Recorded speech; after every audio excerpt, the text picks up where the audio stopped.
Welcome to our channel. Today we how to configure Kubernetes persistent volumes on VDS, full guide step by step clearly. To configure Kubernetes persistent volumes on VDS, begin by accessing your Kubernetes cluster.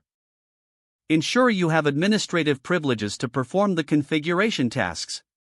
Next, create a configuration file for the persistent volume.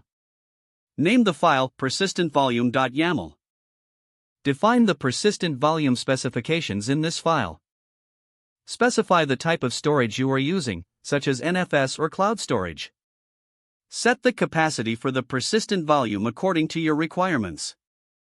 Indicate the access modes you wish to support, such as read-write once or read-only many. Add a label if needed to categorize your persistent volume. Once done, save the file to your local machine. Use the command line interface to apply the configuration. Run the command kubectl apply f persistentvolume.yaml. Verify that the persistent volume has been created successfully. Use the command kubectl get pv to check the status. Next, create a persistent volume claim to request storage.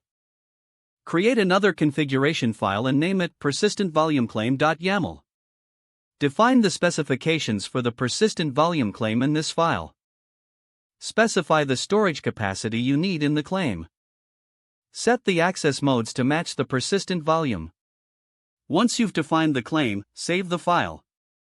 Apply the persistent volume claim by running kubectl apply f persistentvolume_claim.yaml. Check that the claim has been correctly bound to the persistent volume. You can confirm this by running kubectl get pvc and looking for the status. Next, update your pod configuration to use the persistent volume claim. Modify your pod's YAML file to include the claim under volumes. Specify the claim name in your pod definition. Ensure that the containers in your pod mount the volume at the desired path. After saving the pod configuration, apply the changes.